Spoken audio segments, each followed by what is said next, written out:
Conan Exiles. I was recording for about 5 minutes, but then the game crashed. So here's the actual recording. We're discussing Hulk Hogan hair curtains. Sort of. Talking about how corny those characters in this game look, the male characters who have the bald head and then the long curtain of hair on their back of their neck and down to their shoulders.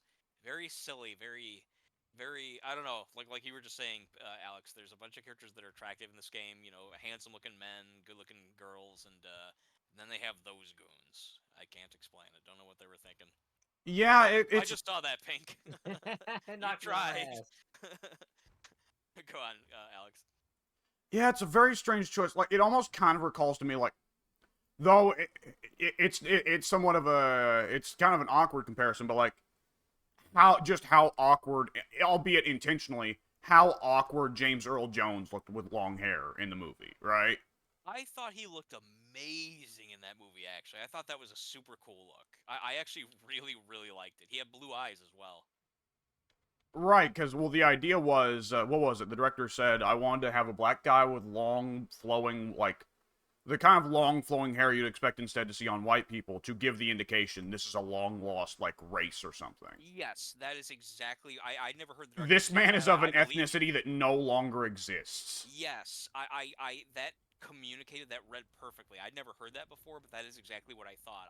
He had the long, flowing, straight hair, and he had short, straight cut across the eyebrow bangs and the blue eyes, and that is exactly what I thought. I thought this looks so exotic. I've never seen this particular look before. That I love it. I thought it was such a cool look. But you didn't. Did I understand correctly that you thought it was stupid looking? No, I just thought it was awkward looking. Okay, that's fair. Yeah. I loved his performance in the movie though as well, which probably helped a lot. Those blue eyes, they're actually part of what he uses to mesmerize people. He's very he's got the power of hypnosis essentially. Fitting the snake theme. Yes. Yeah, I think the character is based on Thothamon. I'm not sure. I'd have to ask Sir Uh, next time he's around. yeah, he's kind of he's called Thothamon. yeah, he's based off the character of Thothamon from the books, but he's referred to as Thulsa Doom. Thulsa Doom. Yeah, and I was reading about this because Conan was not the first barbarian character that Robert E. Howard made. He made Cole the Conqueror first. Oh, Call came first. I didn't know that. Yes, but Cole was not as successful, though to my understanding, Robert E. Howard kind of liked him better. But Oh. Thulsa Doom was one of the enemies of Cole the Conqueror. But Cole the Conqueror existed like thousands of years before Conan did. So it's kind of goofy that they have Thulsa Doom be the villain of that movie because Thulsa Doom never would have fought Conan. Yeah, I have the movie. I've never listened to the commentary. I would have to do so because surely that had to have been addressed. I know the director talks in it. Um, I just never, yeah, I never heard an explanation for that. At the time, I never even needed one because when I first saw the movie and subsequent times after that, I never knew these details, and so I just went with it and thought Thulsa Doom was such a badass name. It was like perfectly fine with me anyway. But yeah, it's kind of silly that it just, that's not who the character's supposed to be. Not at all. I've always kind of wondered if the decision was made just because Thulsa Doom is a more immediately remarkable name than Thoth Amon, you know?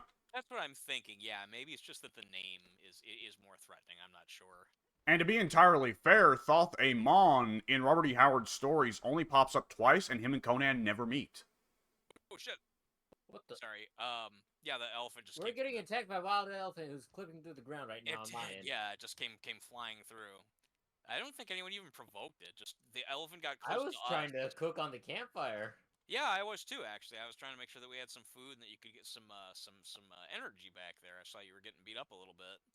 But yeah, then this elephant was like, "Oh, I wandered too close to these warriors, so now I'll act mad. I I'll act fucking like hate they invaded campfires. me."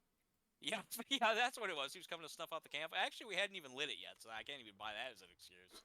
I hate this particular arrangement of sticks and rocks. There you go.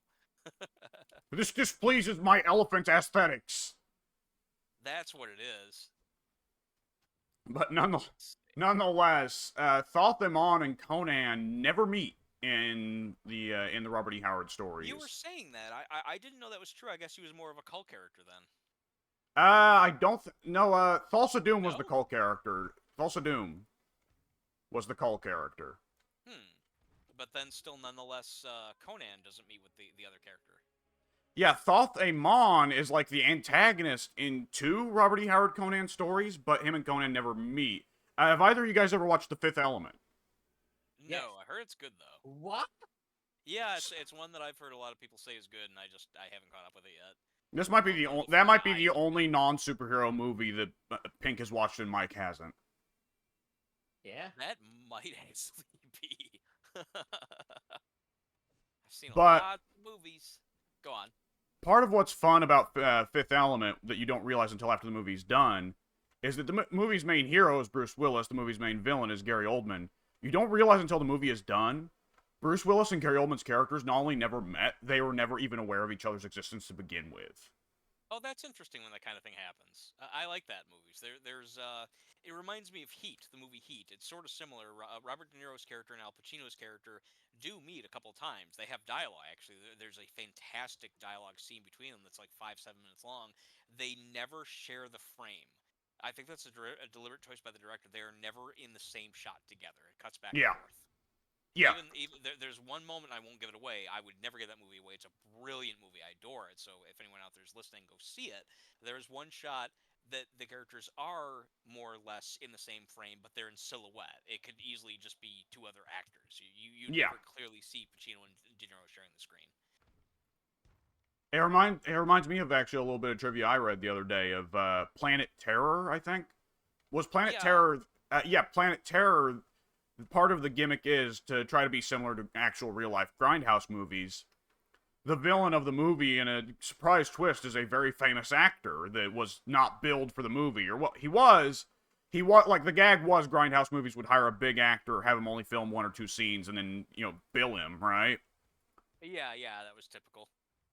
And part of the gag also was that famous actor, Robert Rodriguez, made sure to only film him by himself without any of the other major actors there, only like himself and extras to give the gag that, oh, we got this guy after we filmed everything else. Because they would do that with old Grindhouse movies. Yeah, I like the commitment. That's always one thing you gotta respect about Robert Rodriguez. Even if you don't appreciate the stupid, silly cheesiness, like, he goes hard for it, and he puts in the research well to make it real world stupid cheesiness. Yeah, I have not seen Planet Terror. I saw Death Proof. and I was disappointed in that. It was not only one of actually, literally the only Tarantino movie I didn't like to this point, but also pretty much one of maybe, I'd say, 2 Kurt Russell movies I didn't like either. I liked his part in it. The scenes with Kurt Russell in it were good, but like the other half of the movie where he had nothing to do with it and it was just girls just babbling incessantly for like an hour, literally, not a big fan. Can't say that I enjoyed that. Tarantino is one of those guys, kind of reminds me of Kojima, where he would have the idea of, I'm just going to gather a bunch of chicks I think are hot, I'm going to film them for an hour. At least he got that right. Yeah, that's exactly what he did. Yeah, and Kojima is very guilty of doing the same thing with several of the Metal Gear games. Mm-hmm. Like, I think we all saw Quiet in Phantom Pain, and it's like, wow. So, needs to breathe through the skin, right? Right, Kojima? The absolute most contrived way a human being could possibly conceive of to make a character half naked. Fuck that, 90% naked. Like, that, it's great because it also winds up being like the excuse he uses to explain supernatural bullshit in several of the games. Because Kojima breathing through their skin, you mean that kind of that weirdness? Well, the parasite that he's like, the language parasite or whatever, like. Oh. Because you remember, like, well, Kojima also has a thing. Kojima was perfectly happy to let things be supernatural for a good long time. Then he abruptly decided, no, the supernatural is stupid. I'm going to retcon in logical, well, not logical at all, actually quite stupid, but I'm going to retcon in scientific explanations for all the supernatural stuff like Psycho Mantis. Yeah. Retroactively. Yeah. And that was part of his grand project. What's the word? TV Tropes uses the phrase "doing in the wizard." Doing it what? I missed the last word. Doing in the wizard. Doing in the wizard. Yeah, as in killing the wizard. Okay. For when Yeah, a fair enough. series, for when a series abruptly decides, you know what, magic is childish. We're going to come up with sci-fi explanations for this shit. Yeah. I remember. I mean, I bought it at the time. It was fair. I don't know why I bought it, though, looking back. I mean, to be perfectly honest, Metal Gear was so good in its realism, Metal Gear Solid, that is, specifically, that I don't know why I accepted that, yeah, and then there's a guy who floats and can read minds. Sure. Yeah, I mean, I don't know why I ran with that. I guess because it was so well done.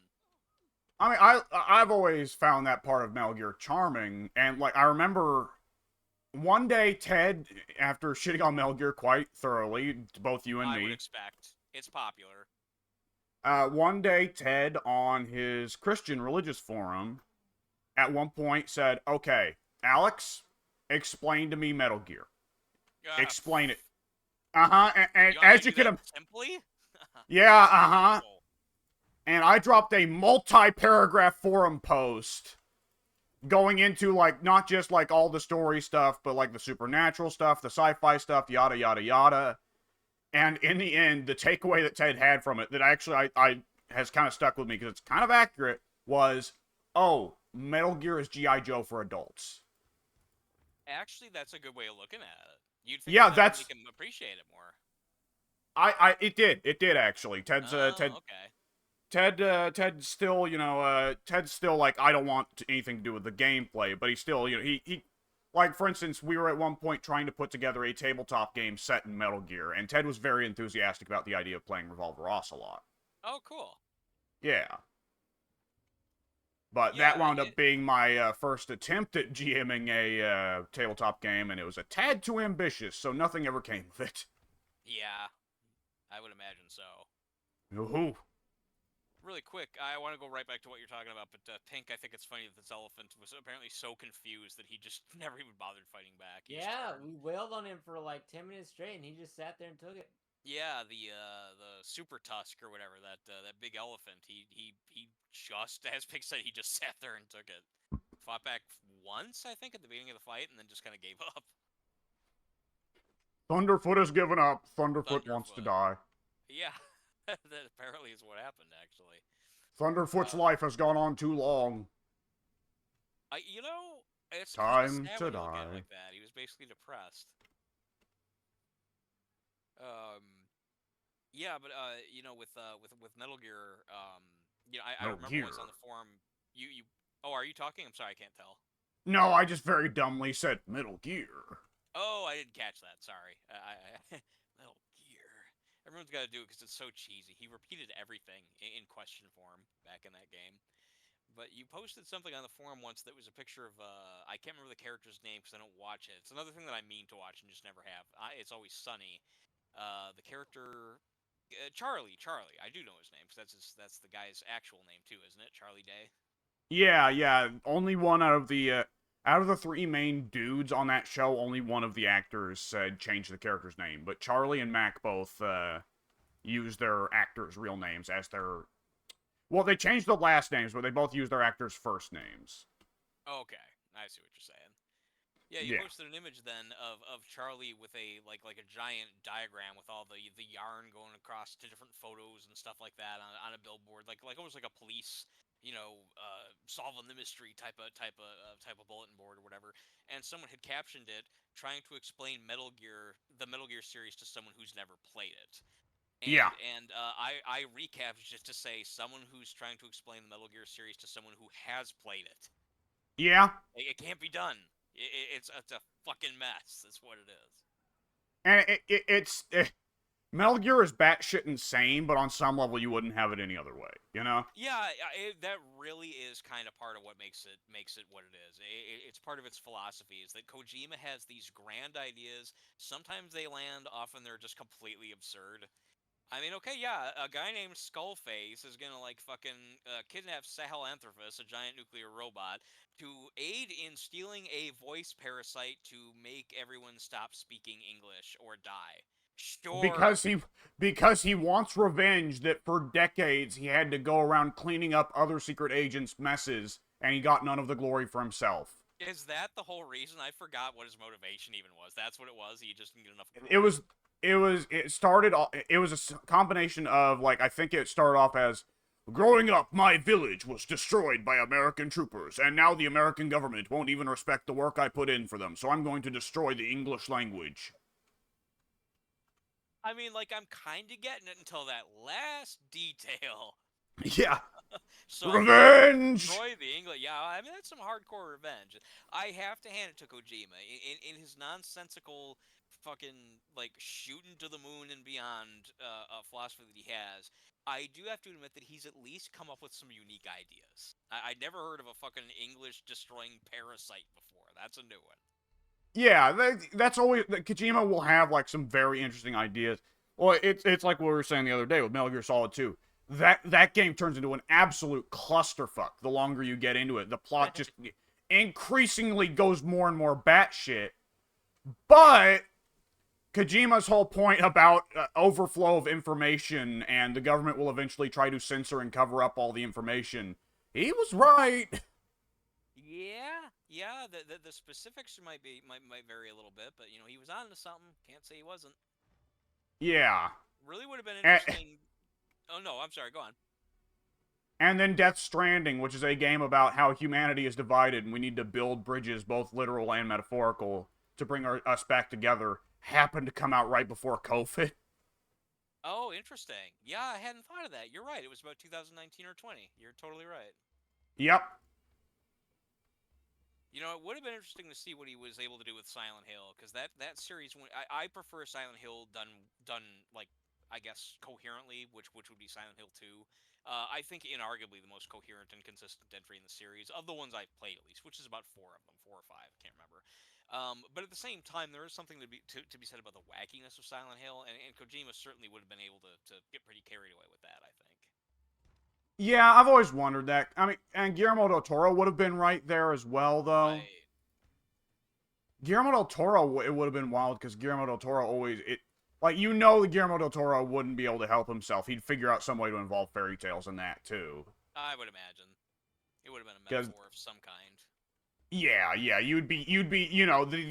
names of the enemies would be Pan, Pixie, uh, like whatever else, the Grimm brothers. It's just straight up the Grimm brothers. Oh, oh, Oh, did you shoot at this tiger? Because if you did, I think it's I funny. did not. Oh, okay. I I was gonna did say. not. I mean, it's fine. I have no problem fighting him. I just think it was funny. What I perceived was that you fired an arrow, but then he took on. He came after me instead. Like, did you do that? You did it, didn't you? No, no, no. Oh, the old The bit. only guy with the bow here, and he decides to pick on the guys with swords. What were I you know saying, you. Alex? The old bit what? The bit you do in the bit you hear about in prison where a guy goes up and slaps somebody else on the back of the head, then runs, so he turns around and whacks the nearest guy. Yeah, kind of like the CM Punk thing. Yeah. Still don't know how that guy didn't sue or didn't get away with suing or never bothered to sue. I mean, because he had something going there. It was an accident, sure, but I mean, he basically got just clobbered. No pun intended. No reference Which intended, guy? rather. That was when CM Punk was in the crowd in about 2011 or so, and someone like shoved him in the back of the head, and Oh Punk turned around. yeah. Yeah, he like roundhoused fucking, or actually he bitch slapped whoever was behind Yeah. him. Wanted to be the wrong guy. And I'm pretty sure he smacked him twice or 3 times. Oh, did he? That I Yeah. didn't know. Oh shit. I want to Yeah, say he it kind was of the quick bitch slap followed by another one shortly thereafter, just to make sure he actually got it in. Oh no, that sucks. I didn't know that. and Guy. I believe ever since it has been a thing of, if a crowd member hits you, you are not allowed to hit back. I I mean, think how that would was it be? established well before that, but Yeah, yeah. right.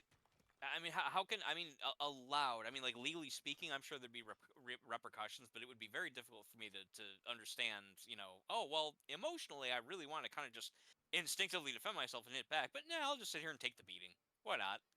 Well, there was some nutjob fan that just earlier this year, I think, or late last year, hopped the barrier while Seth Rollins was going up the ramp, and ran up and fucking speared the shit out of Seth. And Seth couldn't fight back, but you could tell Seth instinctively went for a guillotine choke. Oh yeah, okay, sure. And Seth had to let go of the guy and let the security guys deal with him. Yeah, I have seen stuff like that. Yeah. Oh, really quick, really quick. Pink. When I was talking about moving our base, I said that there is a really nice area behind the falls. It's this area, quite specifically. It's this area I'm facing right here. That cave back there that goes behind the statue. That's the area I built my base in my single player game. Oh, wait, there's something behind the waterfall? Yeah, it actually goes through. It's a neat little cavey area that you can get through from one end to the other. No enemies spawn back here. You can run through and cover this area back here with a wall like where I'm standing, or even farther out like where you're at, and then build a little bedroom in this little nook back here, which is what I did. Ah, Yeah, and then you continue through, and it just opens right back up onto the other end of the falls, and you can put yeah, another that's wall here. cool.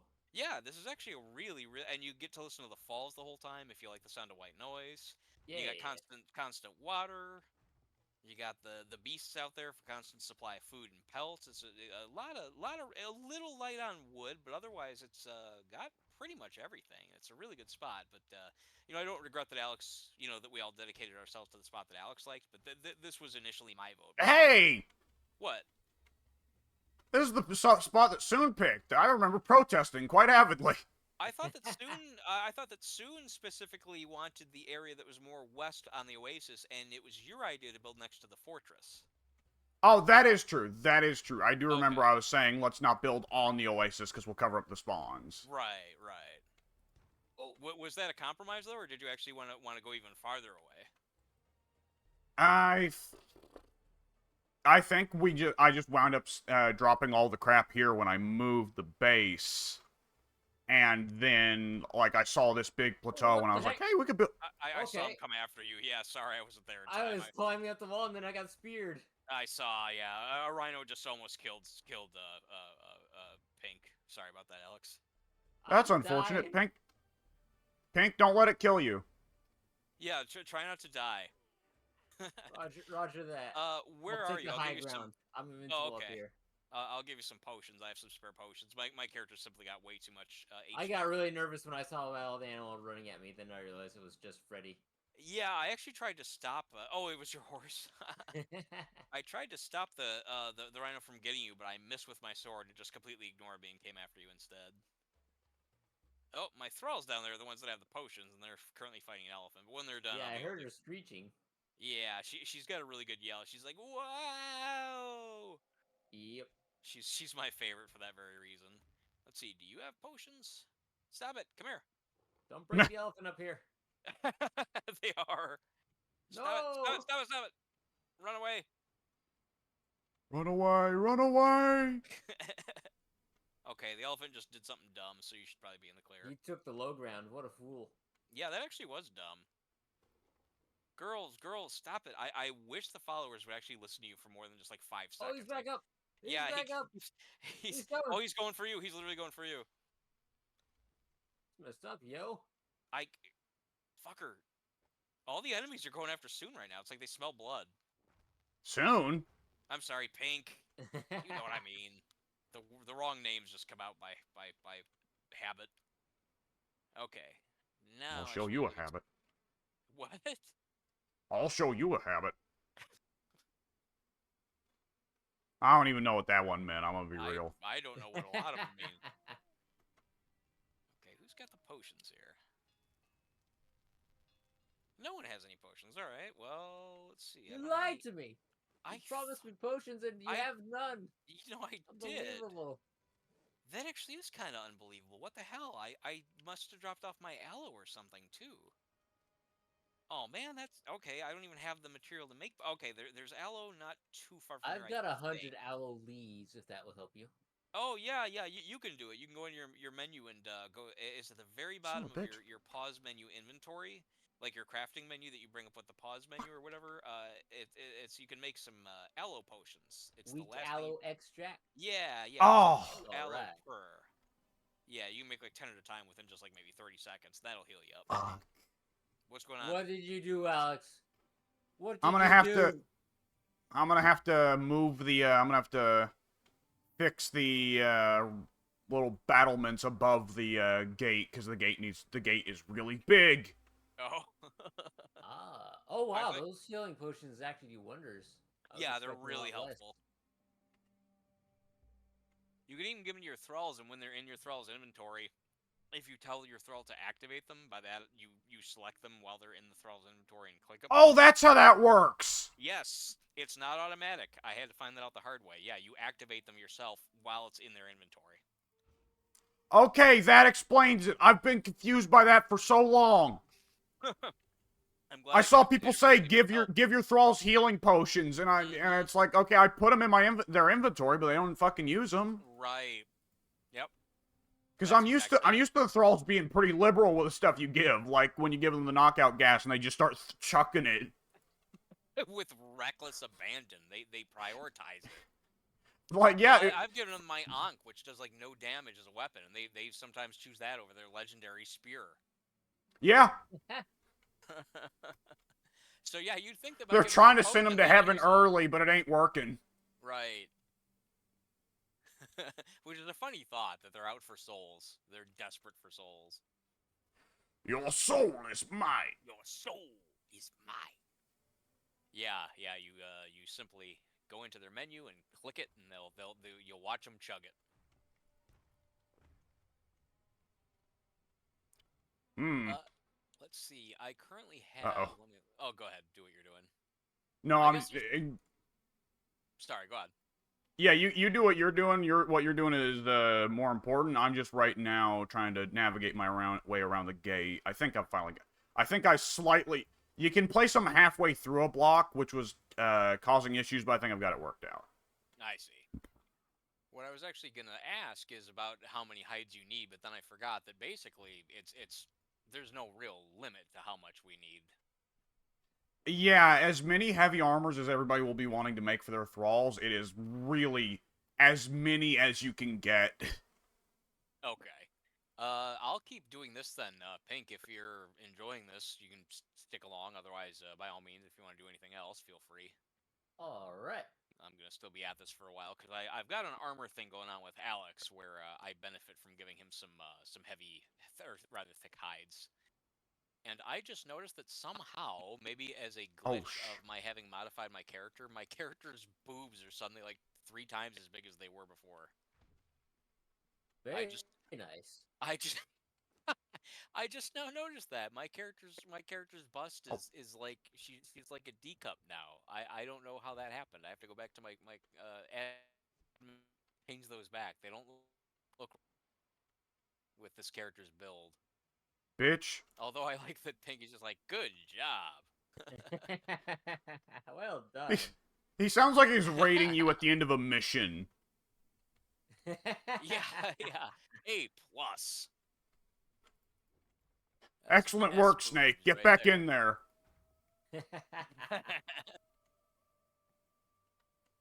How did I do this again? Oh, I remember how to do it.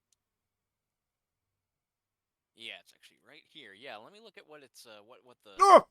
there's no new. You all right over there? Yeah, nearly fell to my death, but I saved it. Oh yeah, I gotta be careful about that. Actually, no. Her bust is still as it was before, at least according to the slider. Huh. Something doesn't look right about the way they are in this armor. Oh well, whatever. At least I know it wasn't some kind of glitch. You don't look right in this armor. I guess technically that's correct.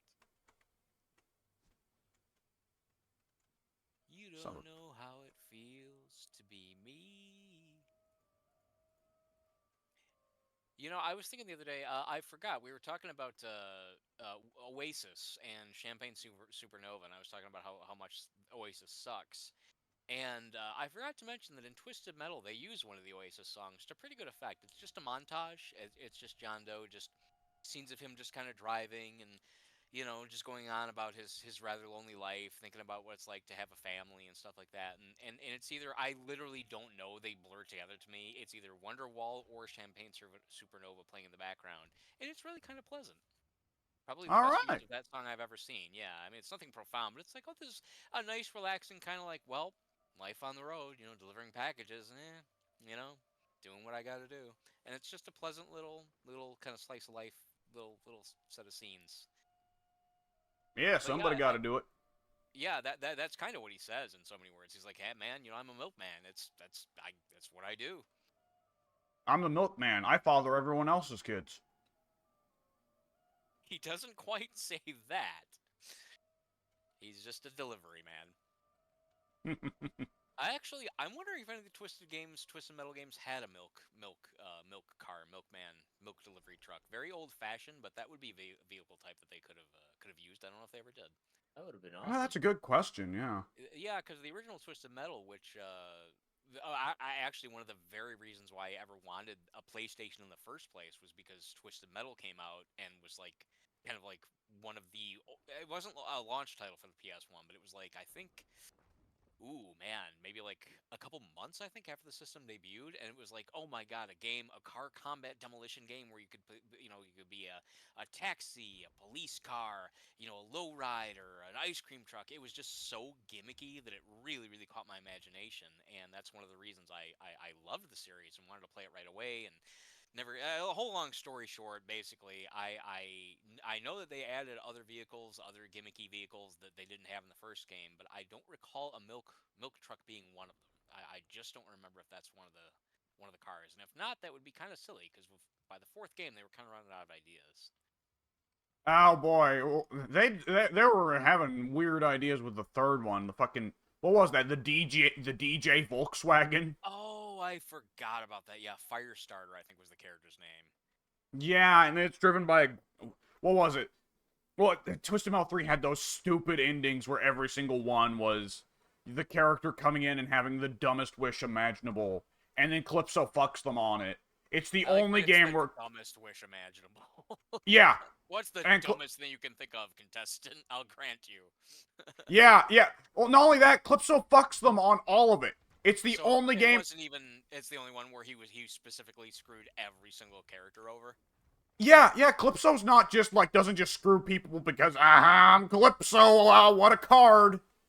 Like Calypso screws people who are going to be inconvenient to him or people who just didn't think out their wish very well. Yeah, But in that yeah. game, like Calypso explicitly reinterprets or whole cloth changes what they wished for just to fuck them. And that was 3, you said? Oh yeah, 3 was the worst one. Yeah, what am I thinking? I'm like, well, I would expect that out of 4. No, 3's the worst one Yeah, by far. four is really childish and stupid, but it's not quite as awful. Not only that, from a presentation perspective, 3 had very bland, largely empty arenas, whereas 4 went back to more detail, stuff like that. So even just on a gameplay aesthetic value, it was a lot more entertaining than 3 was. Well, Although, even though it go was on so then. childish, Twisted Metal 4 was the one that had the Rob Zombie soundtrack, right? That's true. Yes, it did. They might have both. No, I think it was 4. I think it was just 4. I think. I Yeah. know he was a character in 4. Yeah. Yeah, I'd have to play them again. The last time I played 3 and 4 was 2001, just before Silent Hill 2. Ooh. Yeah, I remember that specific week, actually. I got them both from those games as well as Silent Hill 2 from my gig at GameStop. And once I started playing Silent Hill 2, that was pretty much it for Twisted Metal for me. It's like, okay, I have something new to be interested in. Yeah. Something I mean, really, especially really around neat. that time period where Silent Hill was, excuse me, Twisted Metal was so rough. Yeah, Twisted Metal 3 was 98, I think, and then 4 would have been, I guess, It came out 1999. in '98, but it was rated a good solid 32. It was rated a 32 Yeah. I out of don't know why 100. that. Yeah. Are you Sure. serious? Is that like the Metacritic score? No, I'm just fucking around. Oh, because I was gonna say that's probably about right. I mean, I'd kind of be surprised, but at the same time, nah, no, that sounds all right.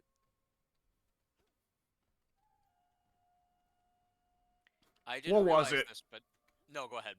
One of the contestants in Twisted Metal is good old Grasshopper or whatever it's called. Yeah, Grasshopper. She was the Dune buggy.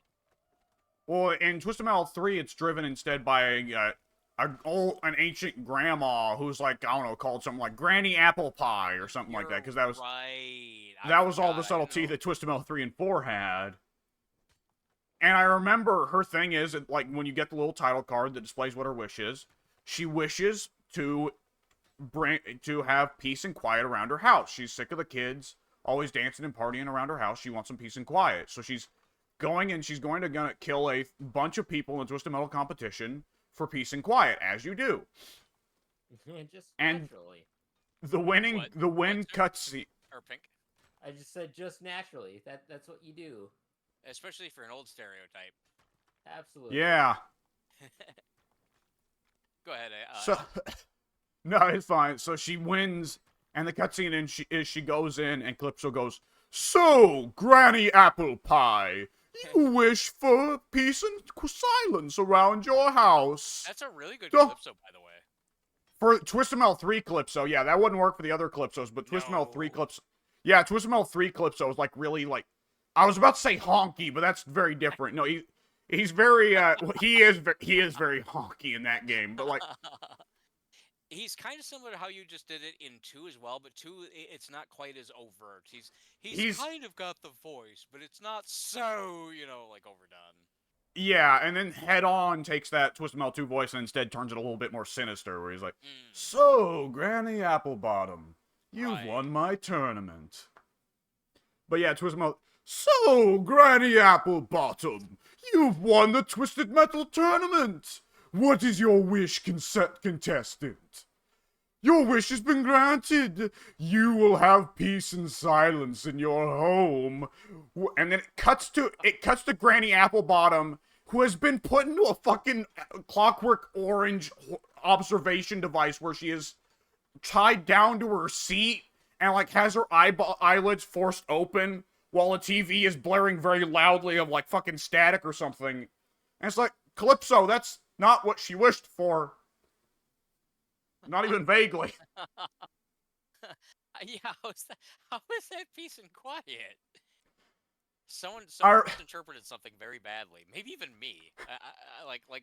What's the peace and quiet part? I'm totally missing it. Uh-huh.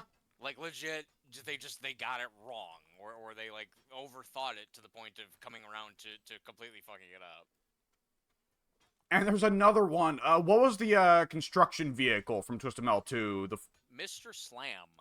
Mr. Slam. Yeah, Mr. Slam comes back in Twisted Metal 3, but this time it's driven by a construction worker instead of a building designer. Sorry, Soon I was died. rolled Or over. Pink died. Oh, no.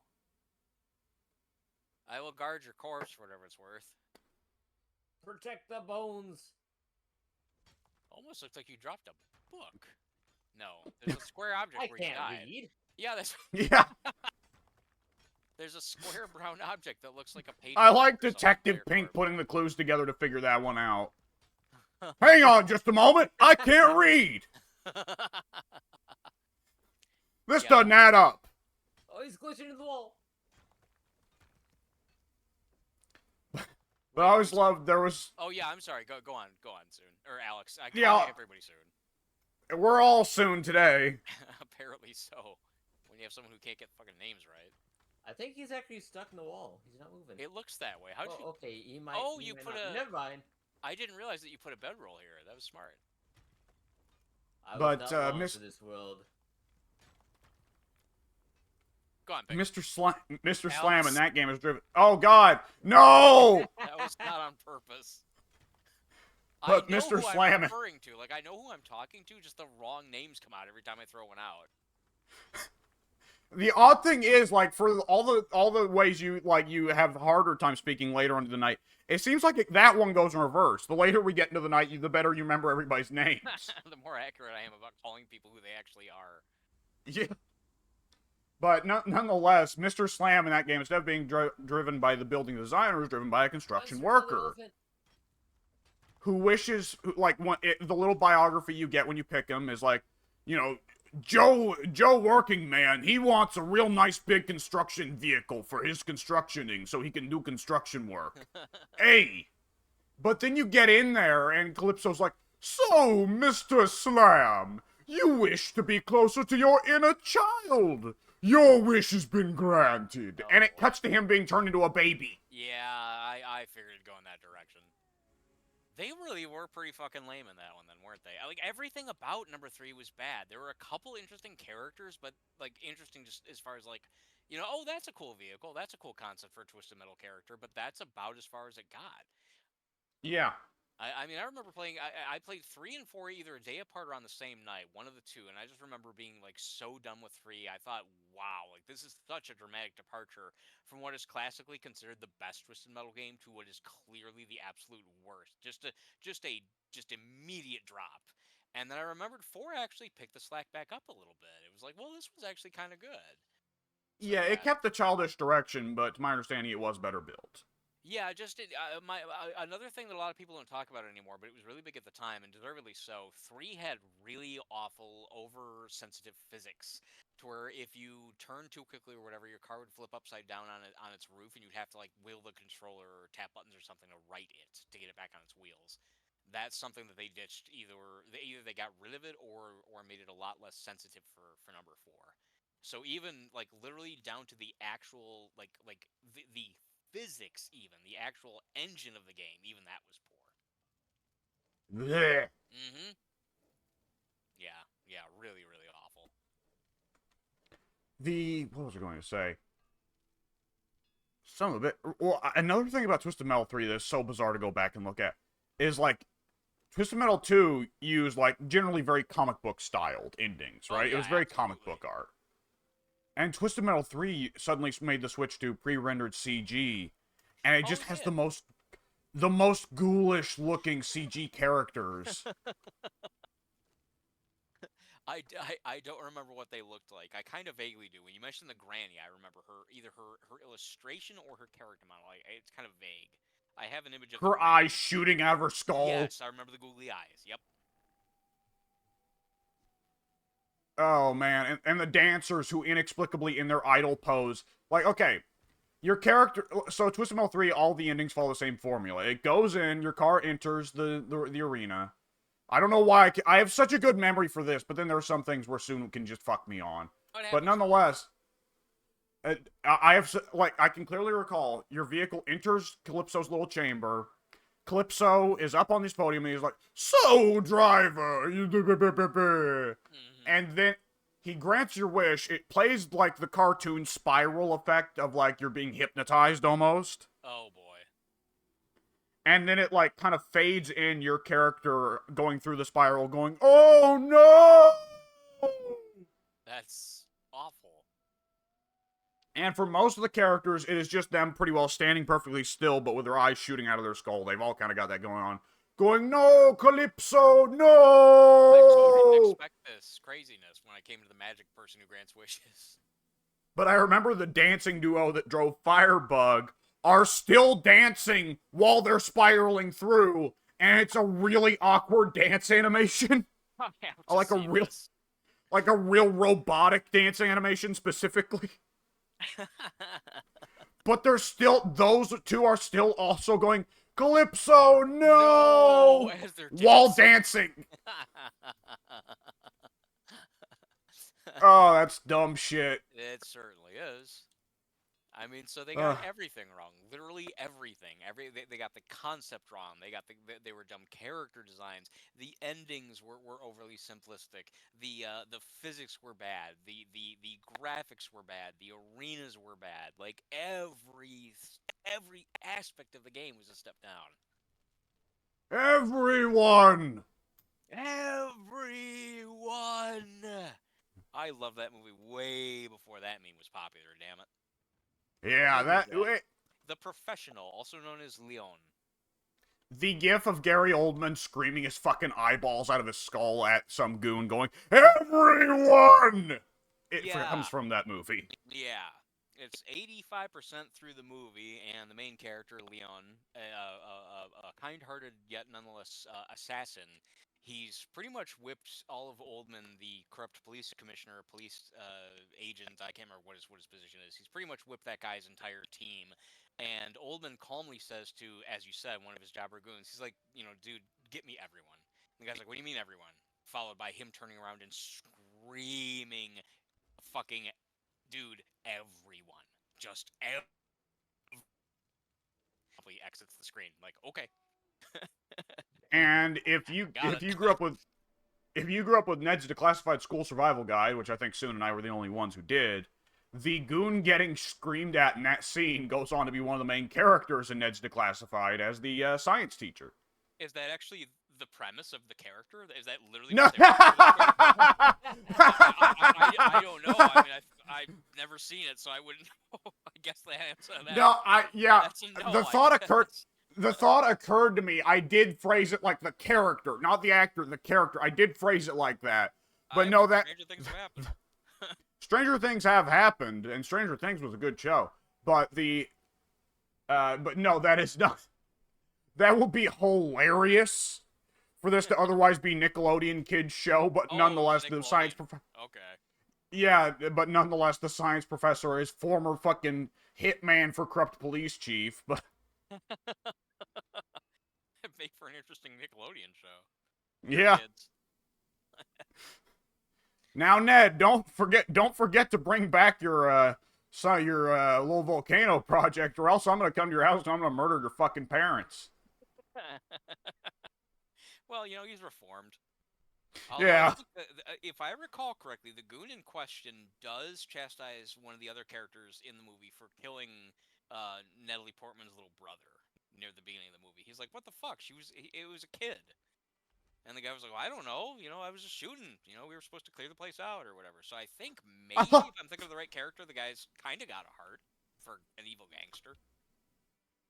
I love that response to why'd you kill the kid? I don't know. I think that was the answer. Just kind of like, well, I mean, I don't know. What was I supposed to do? Or either that, or I think he might not have said anything at all. Like, well, what were you doing? That was just a kid. Followed by no response, like in the background. One of the two. Yeah. Been a while since I've seen it, and I can't remember if that particular detailed difference between the versions. I'm not sure. I kind of doubt it, but the famous version now is the one where everyone's like, oh no, there's not incest rather, but underage sex or whatever. And it's like, no, there isn't. Natalie Portman, feeling a very strong bond with the adult character, tries to hit on him, and he's like, no. And that's about as far as it goes, folks. This is a thing to say. I don't think people would be so quick to jump to that accusation if the director wasn't French. Yeah, Luc Besson, I think. Luc Besson. I think he did La Femme Nikita, which I never saw, but if that's the same director, I know that movie's supposed to be famous. Yeah, I don't know. Yeah, the whole. And I've said it before, the French and the Italian, they love their sex. They'll slip it in, like, anywhere, no pun intended. But yeah, I mean, the movie is essentially, I mean, the little girl, she's traumatized. She's like 12 years old. Her family, including her beloved little brother, got slaughtered. This guy is basically her father figure. Even her real father was a complete asshole. And, this is all she's got to look to.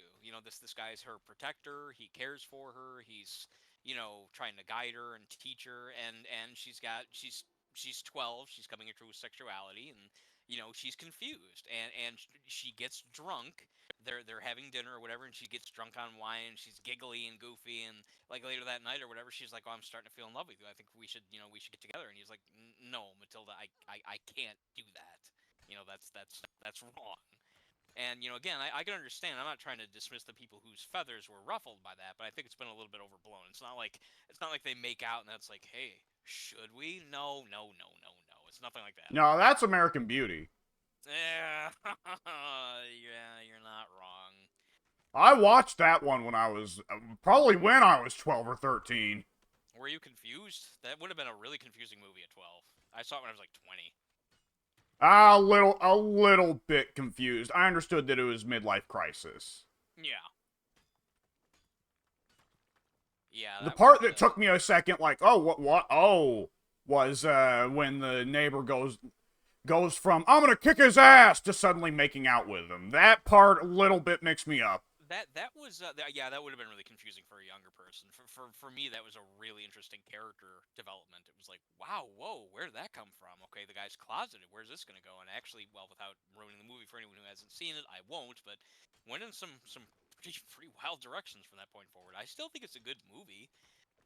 Many people don't, and that's fine. I also understand why people don't. But even without the spacey element, which that is pretty much impossible to defend at this point. Yeah. Say whatever you want about the guy, innocent, guilty, whatever, scumbag, misunderstood, whatever. The simple fact is, he's going after, underage kids in that Oh, movie, and he's kind of doing that in real life. Anyway, go Mike, on. I Yeah, mounted your horse. You mounted my Not in a horse. dirty way. Yeah. Speaking of which, oh, I just now realized those rock spires in the distance. They have faces on them. I never noticed that until just now. Oh yeah, look at that. That's pretty cool. They're depressed. They do. Yeah, they're either depressed or angry. Go ahead, Pink. I'm sorry, Alex. I almost said soon as well. Go ahead, Eddie. I was. Yeah. Go ahead, Bob. You don't even Ted, know quick! Bob. G-Man? Yeah. Fernando. Pedro? I have to admit, there's one line amidst Sweet Tooth's kind of his brief little barrage of stupid puns when he's beating up John Doe. He starts by searching for John Doe in the area that they're in. They're in kind of like a broken down casino, and John Doe is hiding behind one of the machines. And actually, two little bits that I like. I don't want to give the whole show away or anything like that, but there's actually two little bits that I like. John Doe has at this point run across another character, the secondary main character of the show, a woman who doesn't really talk too much, so he calls her Quiet. And he's trying to get her help. He's like, well, we're together. We came across each other. We might as well work together. Whatever. There's this giant evil clown. What the fuck? But she wants to have nothing to do with him. She's like trying to give away his position, so Sweet Tooth goes and takes care of him, allowing her to escape. And there's a moment then when they're kind of creeping around in this casino, and he says something to her like, well, fucking, get it together or whatever. And she throws a bottle at him from a distance so that it breaks against the casino machine, the slot machine that he's nearby, thus alerting Sweet Tooth. Joke number one that I like, or I should say gag number one, is that from what I can tell, it's sort of hard to tell the way it was filmed, but I think John Doe just like he sees that, and rather than being terrified that he's now been given away, he just like greedily starts to grab the coins and was like, "Oh, cool!" I thought Yeah! that was kind of funny. Money! Yeah, yeah. He literally, he's either trying to, it's such a quick shot. He's either kind of trying to stop the flow so they don't make more noise, or he's just oh yeah, grabbing all the coins. I'm not sure, but either way, I like it. The other thing is, before that happens, Sweet Tooth is trying to do the Marco Polo thing. He's like, Marco, of course, waiting for John Doe to respond Polo.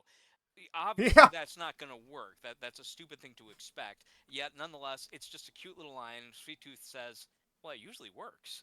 Which just to me, Yeah! it's really funny that it would actually ever work. You imagine that at some point some guy actually did Someone go, did it. Pola! Pola! Oh, Right, shit! right. Yeah, so I thought that was a cute little bit of humor. But anyway, Gotcha, bitch. gotcha, bitch. Yeah. Yeah, that would be pretty much the follow up. Yeah, I'm going to head back now to deliver some of these pelts, and we. I just pulled over that thrall.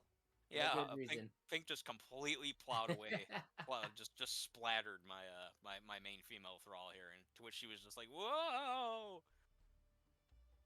All right, but I'm gonna get on my. I was trying to do donuts on the horse and not succeeding very well. Yeah, they don't turn quite as sharply as one would like. A little too realistic. The demonic horse. Oh yeah, The demonic horse has a really good turn radius. Yeah, that thing was pretty badass. It turned evil too quickly, but it was pretty cool otherwise. Yeah, well, you just need to kill more people. Yeah, Soon I think was just kind of testing him out, and then he gave it to me to test out, so it didn't really last long. Yeah. Yeah, so we'll soon 100% offloaded him to you specifically because, like, well, his timer's probably getting pretty low now. This is your problem now. I think he might have mentioned that. I can't quite remember, but I know that he did stress the, check out the turn radius, and I did, and it was cool. Pink down here is going to be one of those giant crocodiles. If we can take on the elephant, we'll probably be able to take on Crocodiles. the croc. Yeah, what are them crocodile? In a crocodile down in the bayou. When you Don't go to forget the your bayou, bedroll. the Oh wait, that's crocodiles. a good point. Let me slap down a bedroll real quick. What you doing? I'm slapping down a bedroll, so if I die, I don't spawn back where we came from. That's a really good idea to do that. I should really get in the habit of doing that. Just always having a bedroll on me and just throwing it down when I think I might need it, and then picking it back up when I'm done with whatever I'm doing. We should really all get in that practice. And I've actually mentioned that before, but I'm probably the first one to have even forgotten it. That Like, is hey a guys, big that's a good boy. idea. None of us do it. Yeah, yeah. I'll be on. Well, I'm trying to listen, but I'm also the one who's by far spending the most time at home. So Yeah, I was actually going to point that out. Yeah, we're destroying this thing. And in fact, Pink, you must be a good luck charm because all these animals are just standing around now that you're here. I'm one with nature until they Yeah. run me over. The snout in the dark. Do you want to loot the guy? I've noticed that I've been taking all the kills. I forgot that you got the Well, Skinner. I don't know what I'm gonna do with this, but I'll skin it anyway. At the very least, you'll get a key. I got a And skeleton key. yeah, you want to open up this chest and see if there might be something good in it for you? Chest It's a where? special chest Where? that's got legendary items under my horse. My horse is trying to block you from it. Oh, what a jerk! He is being a jerk. there's my legendary chest. It's got a legendary saddle in it. It has a single item, the Glimmer Moon. Glimmer Moon. What item is that? It What is an type of? axe. Ooh, I can actually use that if you're not going to use it. I'm not gonna use it. I'm not investing in strength. That's what I figured is that Have you're you stuck seen with. these noodle arms? I Yeah. I figured you were sticking with the bows, but I didn't want to just take it if you had any intentions. Thank you. Yeah. Oh, I can definitely use that. Cool. I was hoping for a better axe, actually. Very nice. I have a decent sword, but that axe is a little bit better, and I've gotten used to using axes now, so I don't want to switch away from that. I already got rid of the daggers, then I got the axe. I don't want to then switch from the axe to something else. I'm going to stick with the axe for some time. All right. I am now going to get back on the horsey and go back home, continue the ride back home. Oops. Who the hell are you calling horsey? I actually named him Mike's horsey. Ah. On legal documents, it's horsey, comma Mike's.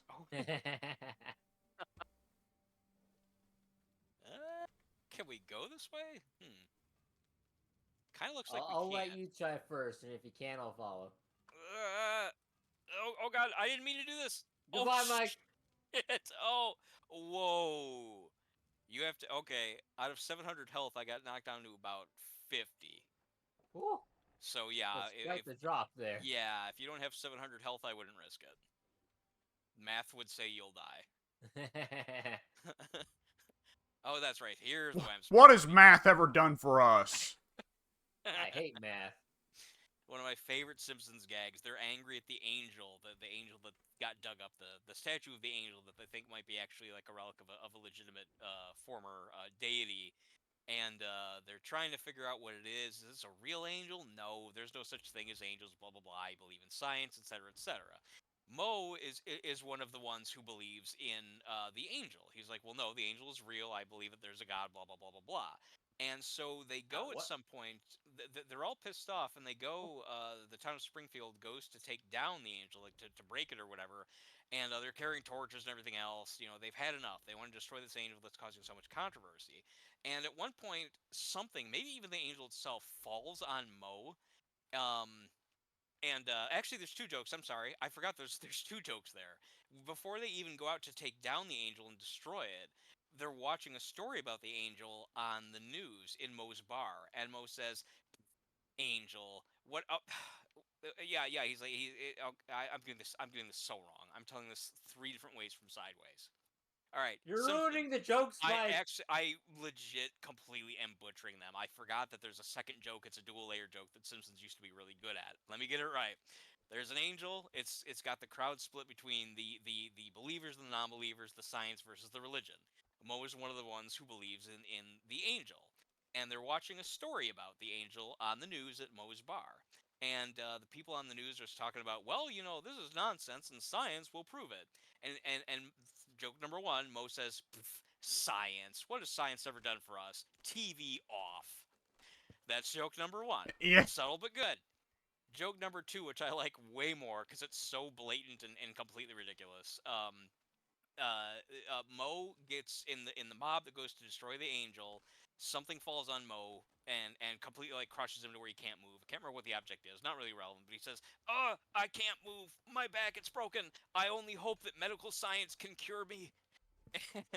Yeah. It's so fucking on the nose, so over the top that I can't help but love It, it. yeah, sometimes I gotta remind myself of that, because I often think of, like, the era where, you know, Al Jean, not Al Jean, no, Mike was it Al Reese. Jean? There was Al Jean, Mike No. Reese, Conan O'Brien was there for a season. Well, whichever one has been in charge of Simpsons for, I don't know, ever since it started being bad. Oh shit! It might be one of the ones we I- already mentioned. To be honest, I'm not sure. I think it's Al Jean, but I'm having trouble mixing it up with the SNL guy that became a senator, but then it turned out he was forcing himself on his secretary Oh no! or something like that. Well, I know But, that there is Al yeah. Jean and Mike Reese. I kind of think it's Al Jean as well, but I'm not sure. Al Jean at one point someone explicitly asked him, why did Flanders turn from the character he was into Satan, Christian Satan? Wait, Chris. And wait, Al Jean wait, I'm sorry. What do you mean? Well, like evil? Ned went evil? I mean, Ned has become the fill-in for I want to shit on the religious or I want to shit on conservatives. Let's use Ned. I thought you meant that the character himself became anti-religious. I see what you're saying. He's the stand-in to mock religion. Yes, I gotcha. Yeah, he went from the character where the bit was Homer is spiteful of people who are better people than he is, Right. to Homer is explicitly the vastly superior individual here. Ned Flanders is a hypocrite and prejudiced and ignorant and hateful and judgmental. And it's all brought on because of his obsession for religious, for his Christianity. Yeah. And Al Jean explicitly said, well, you know, I made the call to change Flanders, do him a complete 180 as a character because Christians started getting on my nerves. Oh, that's very petty. That sucks. I mean, I appreciate he's being honest, but that sucks. Just, yeah, I'll ruin a character just for personal fucking grudge. Yeah, and it's every now and then I have to remind myself that Simpsons always was pretty firmly anti-religion, but like still, ugh. Yeah, that's just that's very lame. That he, I mean, obviously, the term Flanderized, Flanderization exists to illustrate how. Well, go ahead, Alex. Sounds like you were about to say something. I was going to go off on a little bit of a different point. I was just going to say, like, in fairness, I can recall one. They gave him one pro-religion anti-liberal joke I can think of, which is the episode where Flanders is made principal of the school instead of Skinner. Is it the one about the sacred prayer? Yeah, and Flanders, correct me if I'm wrong, the gag is Flanders is actually a really good principal who runs a very nice, very happy school where the kids are getting an education. The kids like him, if I remember right. Like, the kids are like, yay! And Chalmers comes in and is like, Mr. Flanders, you're doing a fine job here. Then he hears Flanders over the PA say, well, today is, now it's time for our morning prayer, and Chalmers just, like, does a complete 180. You're fired, Ned! School. We gotta have that. Yeah, and that's, like, the only pro-religion, leftism kind of joke that I can recall Simpsons ever having. Right. Yeah, they're pretty overtly. And I think Al Jean is currently tracking down whoever made that joke to kill him. To actually just straight up legit end his life. And not even in a clean way. He's bringing an axe.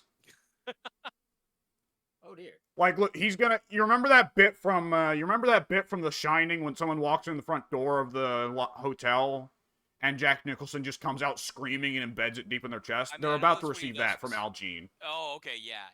I could definitely picture that. Yeah, that's exactly what happens. Scatman Crothers comes in and he's like, "Hello, everyone okay?" And Nicholson just comes, as you said, just literally comes screaming around a corner and viciously embeds the axe right in his fucking chest. Very effective scene, I have to admit. I don't care a whole lot for that movie, but that was really well done.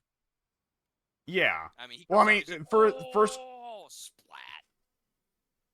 for Scatman Crothers' character, that is legitimately, it's done in such a way that, honestly, he walked in not knowing anything was going on and just got fucking murdered. I never even really thought of that. I mean, he had the shine, so he knew that Danny was in trouble. But that's all he knew.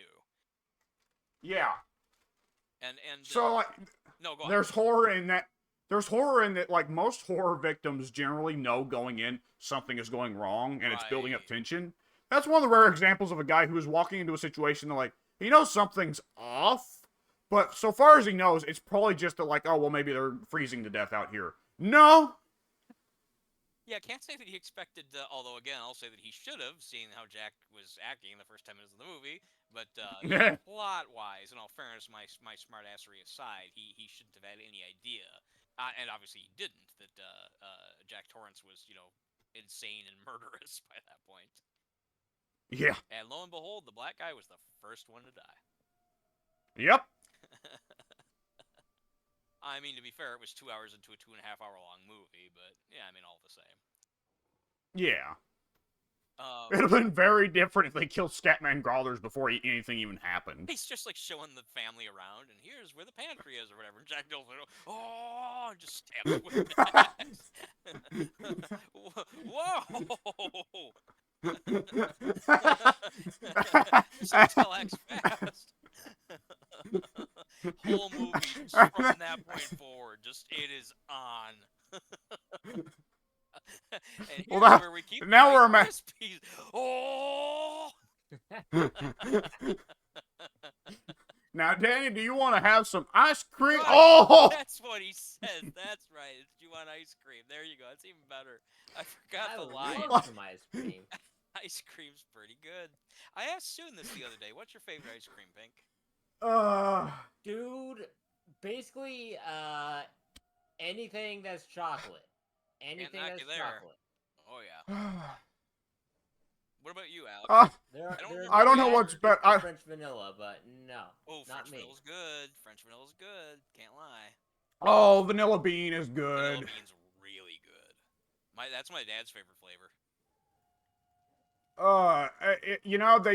They're really high. There are some high-priced motherfuckers, but I have not had a bad Ben & Jerry's yet. I haven't either. I haven't tried a lot of their varieties, but everyone I've tried has been really good. They have fish food, which I love. A lot of marshmallow, gooey marshmallow. And I love their chocolate fudge brownie. They are not stingy with the brownies. No, they are not. To buy Ben & Jerry's because of the price point. The price is astronomical, and I don't like how intensely cause-ish they are. I mean, a lot of their causes are good. I mean, they'll explicitly have, a Bernie Sanders flavor. Yeah. I saw they had, a Saturday Night Live flavor or whatever. They do, yeah. That also made me decide not to support them in any capacity. Are you talking about, the Jerry, not Jerry, I'm sorry, the, what's his name? The asshole that I hate. The one on, the one who was on SNL. There's a lot of those. Well, you're not wrong. Jimmy Fallon. Yeah, that's the guy. Yeah. They have one for Colbert, too. That one's tasty. It's Americone Dream. It's like vanilla and something else with waffle cone bits. It's really good. The waffle cone. Yeah, that becomes the awkward thing of well, I'm not too terribly opinionated on Mr. Niels during football games, but man, he apparently has good ice cream.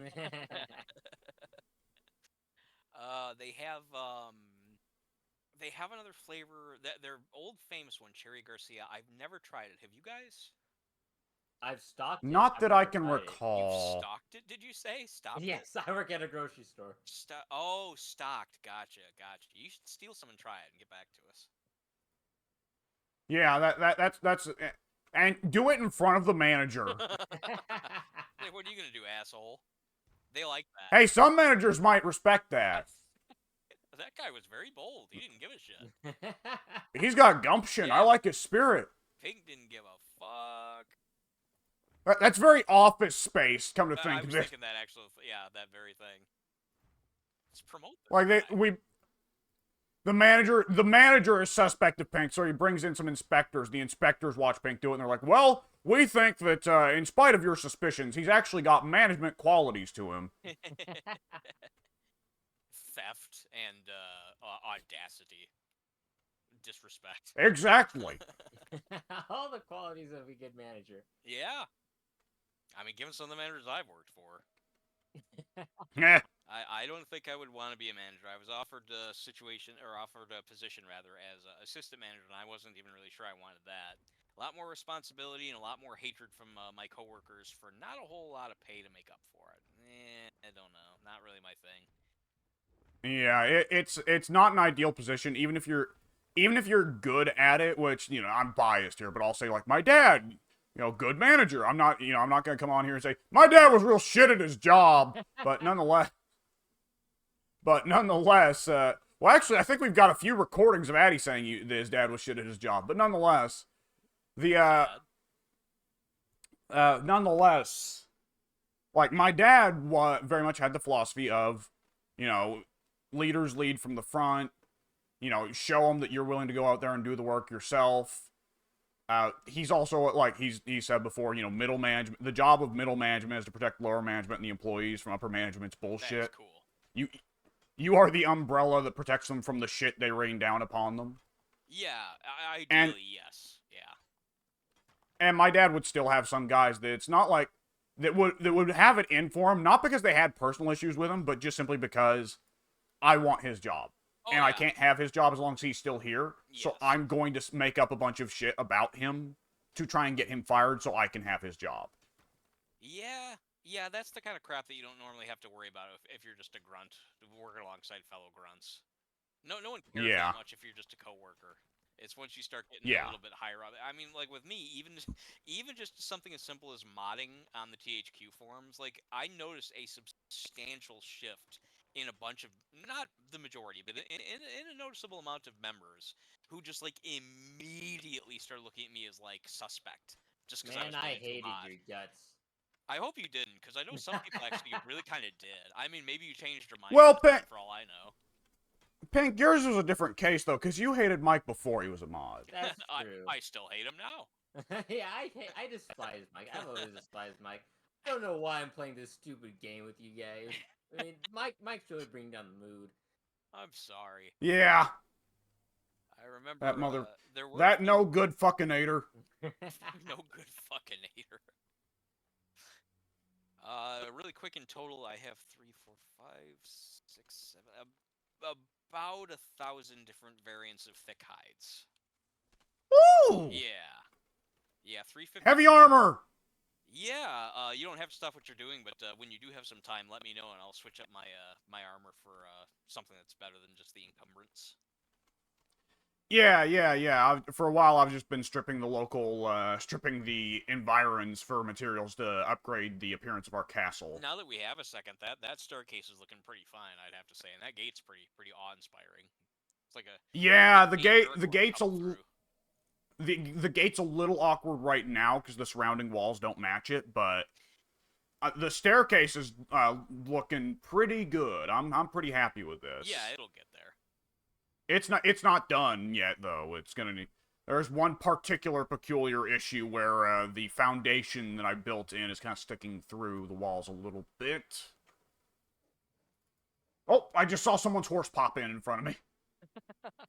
Might be Pink's. Mine is by me still. Oh, actually, that was mine. There you are. I see you over there. We're both in pretty close proximity, so it's hard to say whose it was. Yeah, that is true. And Alex, you were just missed these two cats here that are following each other, which I already think is interesting. Two cats walking in sync. Who summoned the demon horse? Not me. Oh, that's been there. It wasn't me, because I don't know how. I'm the only one who can do that. I didn't do that. Oh, I probably put it there then. I'm not today, but I that seems like something I would have done at a previous time. That also seems like something Soon would have done, though. Oh, you know what? I know what happened. What did happen? I summoned a demon horse to ride up to... I forgot where I was riding out to. But I summoned a demon horse to ride out to somewhere. And then I died, so the demon horse would have been left guarding and has now returned. And that's... it returned to its essentially spawn point then, basically. Yeah, which makes me wonder why it hasn't gone berserk yet. I guess if it's not an active follower, I guess it doesn't. Maybe to protect you from, like, having your other followers beaten up or something? That raises some interesting questions then. Can I put a bunch of demon monkeys all over the place and they won't go berserk? That sounds Try horrifying. Yeah, that is actually pretty horrifying. At least put one down and see what happens. Okay, let me get this guy off of the summoning circle then. Yeah, earlier when you were talking about, I can't remember what the specific dialogue was, but we were talking about a horse being placed somewhere, like to watch. Oh, it was to watch your altar or whatever. I mistook you were referring to that one. I was like, oh, you mean the one that's right on No, the yeah, flag? that makes sense now. Yeah. Alright, the ritual. So I'm gonna. Oh! I hear the sound. Monkey! Monkey! Monkey! Monkey! Monkey! That's a monkey? Oh yeah, that's right. That's the scaly, wacky, evil-looking monkey. It's like a monkey with a crocodile head almost. Then I will put the monkey over here.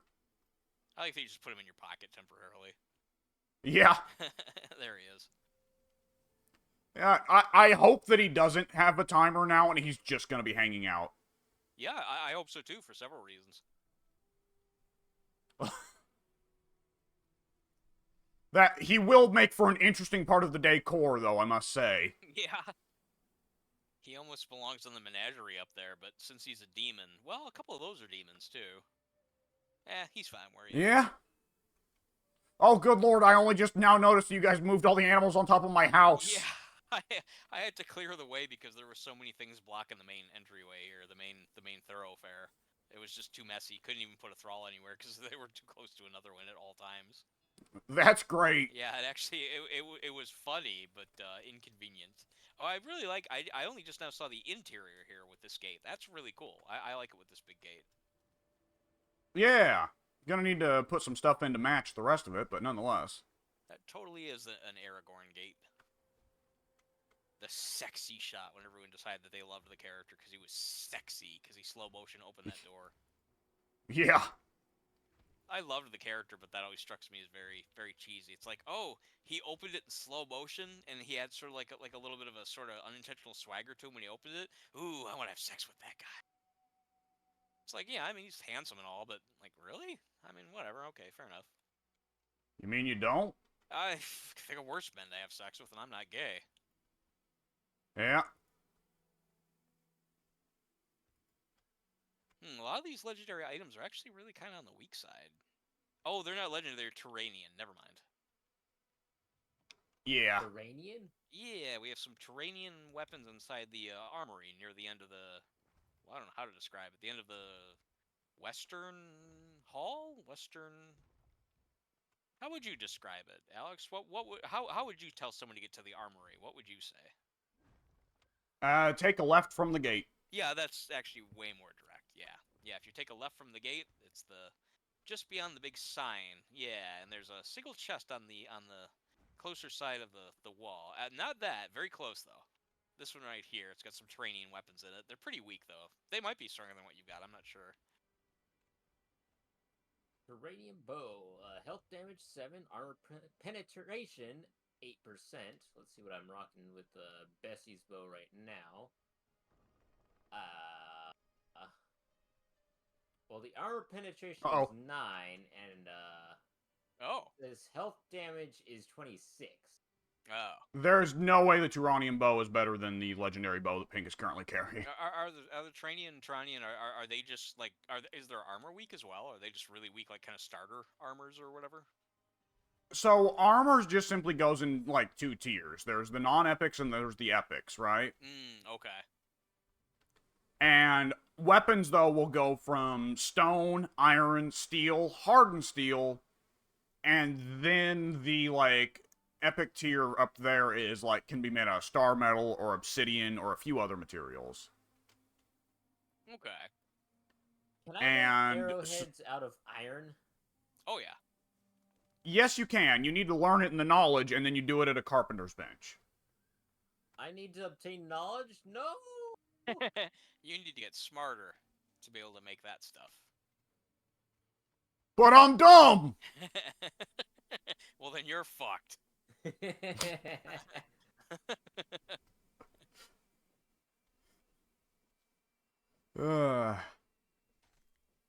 Where I in the need to gather knowledge tabs might I find these arrows?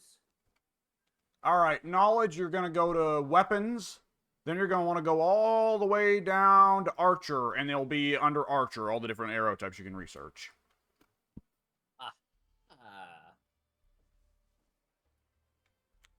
Which, by the way, I want to say real quick, there is in the knowledge tree, there is not enough knowledge points from leveling to level 60 to get all the knowledges. Really? Yes. Oh, okay. But you can get more knowledge points by eating the fragments of power that drop from the unnamed city bosses. Okay, so it's not necessarily finite then. You can, through one way or another, still get all the knowledge. Yes, and importantly though, you can also feed the fragments of power into the archives, right? Feed the right, yeah. And that gives you a lot of hidden recipes, and you don't need to spend knowledge for that, you just get them. One of them is the Tablet of Power, which you can combine 5 fragments of power to make, and eating that will give you even more knowledge than those individual fragments of power would have. Oh, okay, that's cool. Yeah, so, until we want to really dig in on fucking with the unnamed city, which soon's kind of already doing that, but until we want to dig in on that, that is something to keep in mind, just in terms of, like, I've not futzed with researching arrows, because I figured that'd be pink, and I've not futzed with researching the, mounted heads on walls, because I know Soon's already invested pretty heavily into that for the trophies in the treasure room. Well, do you say that you haven't messed with the unnamed city with regards to, you mean, getting more knowledge points? Because I have tons of knowledge points spared up. I can spend some. Yeah, it won't be a problem until it is, in my experience. In my single-player game, I went very suddenly from, I have more knowledge points than I know what to do with, to, oh, what do you mean I can't research Epic Two-Handed because no knowledge? See, the reason I have so many, I've got 323 at the moment.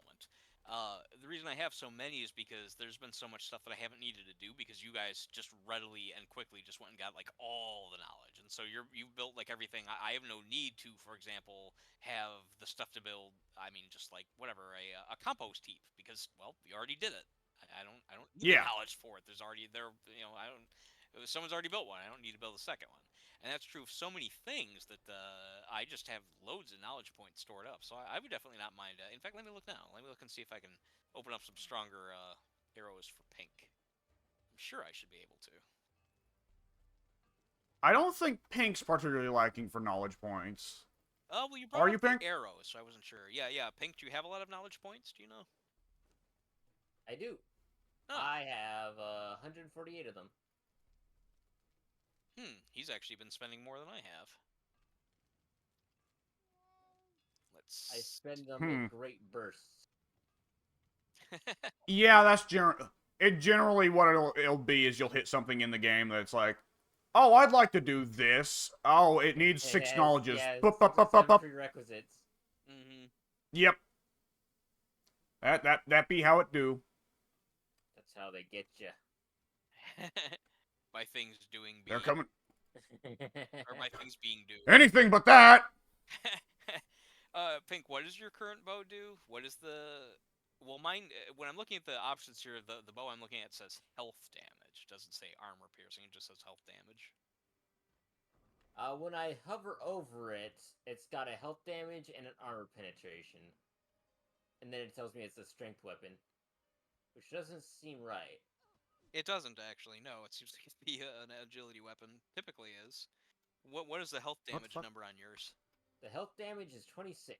Oh, okay. Then you can already make a stronger bow. Arrows. I can make, let's see, razor arrow. Razor arrow appears to be the strongest one I can make. Although, again, I guess Pink can unlock that himself as well. We have the tools for it, it seems. Oh, that doesn't look right. What are you doing? Well, I don't know. I kind of like it, but no, that wouldn't make a good set of stairs in real life. That would be... That would fail the safety inspection. What? Are you on the front gate? Is that what you're working on right now? Carpenter's bench?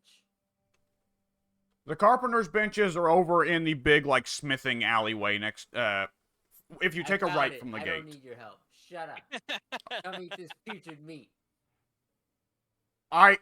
Do you want me to blot out the sun again? I can do it! Don't make me blow out the sun. I'll do it.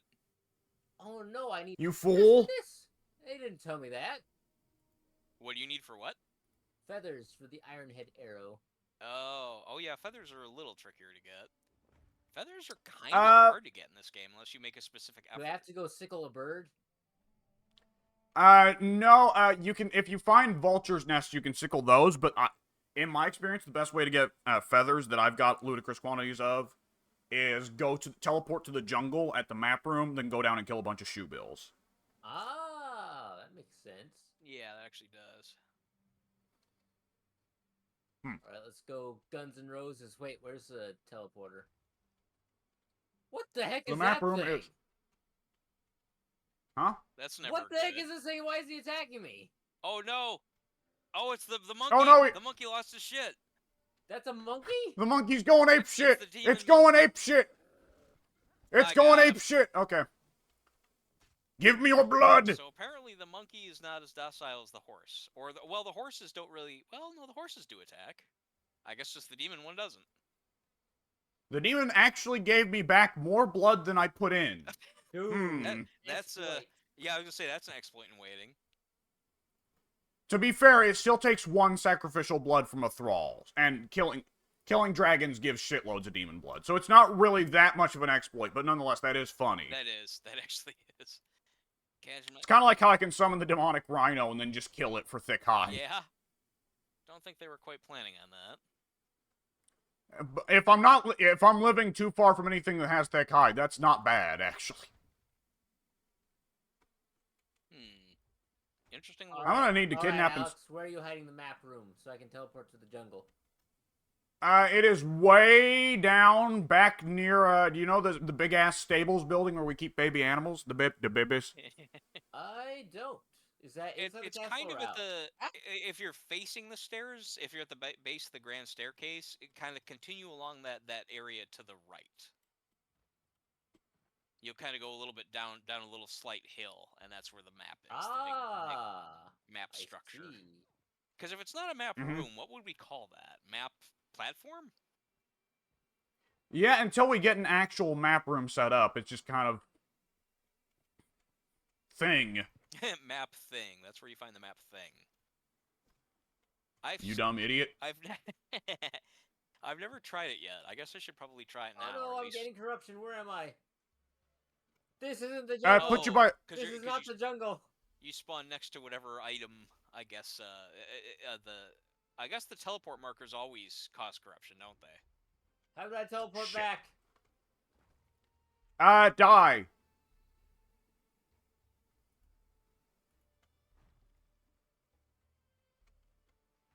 That wasn't a large enough fall. You fool. In Mortal Kombat, the movie, Shang Tsung, I think when Liu Kang, like, trusts him or whatever, and then he turns into Shang Tsung, he's like, ooh, and he says it with, like, he elongates the F, and he has, like, such angry-looking eyes. It's Oh very no, Freddy! spiteful. What, did you lose your horse? Did your horse die? He's no longer following me, so I think he's left in the desert. Oh, no. He'll be there for 15 minutes. Oh, yeah, that's... Unless you left... Did you leave him with an enemy attacking him? I doubt it. I don't think anything was out there to kill me. Okay. Should be safe. So when you... I was wondering if you had used the map room before, so I didn't tell you how to use it. So the little obelisk things that you look at will mark a different point on the map, which is where it'll teleport you to. I see. So you're going to want to look at the map screen before you go.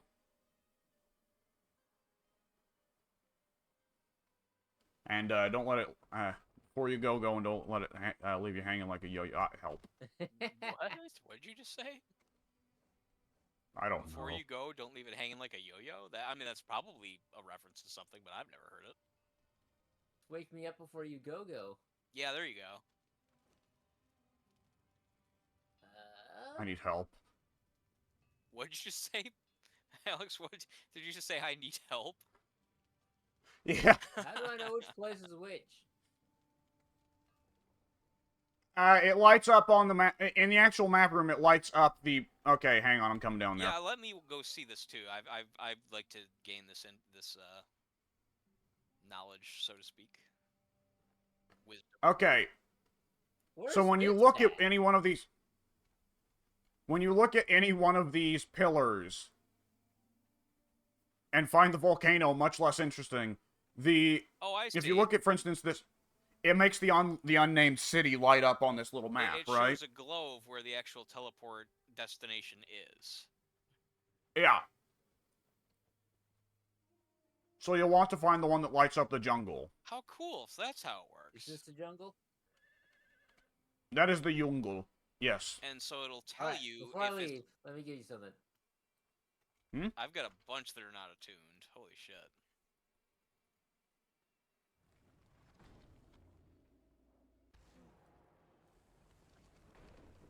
I'm not even looking in the bag because I already know what it is, so give me just a second. I need to do something.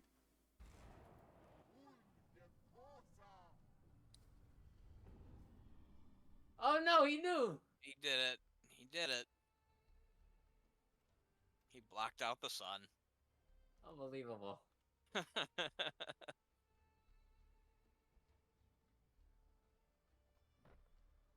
I'm going to leave feral flesh on this map room here, map board, and I'm going to teleport off to the jungle. Almost looks like on this Alright, representation. Do you want me to make you a refrigerator at some point? No, it's fine.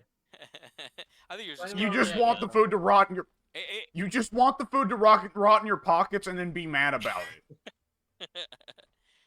it looks when you're looking at the map room, or at least well, it's called the map room, which is really kind of inaccurate, but whatever. It's when you're looking at the map room platform, whatever map thing. It's funny that when you see his bag of dropped flesh, it looks, if you look at it within the context of this map room being a thing, it looks like over there, not too far from the aqueduct, there's a giant bag-shaped monument of some kind. Oh, I need to see this. It's, it's kind of, it's not even huge. It's just a standard sized little bag, but like in relation to the rest of the map, it's like, wow, look over there by the aqueduct. Look at that. There's some giant bag looking thing. We need to travel there and see what that is. It's bigger than the It's bigger than some of the mountains. Next to. You're right. That's pretty cool. In the Conan universe, you'd expect people to start worshipping it. The giant bag god. Praise the burlap sack. I wonder now. I guess they would have to, and they're detailed enough to do so. If they do add more traversable areas to the map, they'll have to actually change this entire texture and model of this Yeah. of this map thing, because it's really well detailed. I didn't notice until really now coming and looking at it that they actually have the little whatever they are, the ghost face markers and everything. Yeah. And boy, man, there's a lot of unused space on this map. Holy shit. Yeah, I've always kind of wondered, like, they could throw in, like, I don't know, like, there's no, like, steps on this map, no, like, place for, like, horsemen, Mongolian, kind of Slavic steps. It looks like it could be in the northeast if they wanted it to be. Yeah. I've wondered that before. Yeah, because essentially the whole, really, I'd say about, roughly what, about a sixth of the entire map real estate is, maybe even more on the northeast there. It's just completely just empty. Yeah. A good probably, one eighth, That's not maybe? a bird, that's a monkey. Once, they're easy to confuse. Astute observation, sir.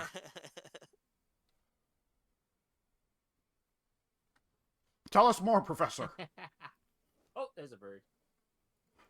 Simple joke, but a good one. No. In the Force Awakens, no, I'm sorry, not the Force Awakens. In the Last Jedi, Oscar Isaac's character says something about something along the lines of, when Luke appears, he's like, "Wait, he's trying to stall for us," and someone said something like, "Well, Captain Poe, you've just been, or whatever, Lieutenant Poe, you've just been promoted to Captain Obvious." There you go. Pretty good one. Simple but effective. I'll show you a simple butt.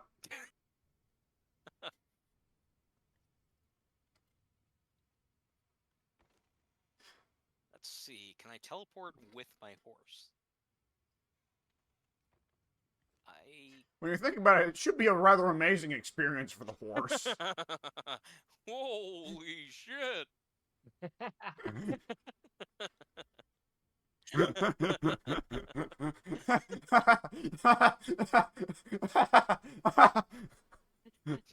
I mean, I didn't even really think about this when I said it, but when you really think about it, it would be about that simple for the horse, wouldn't it? Like, if a horse could talk, you wouldn't really be able to utter more than just like, "Wow," like, like that's incredible.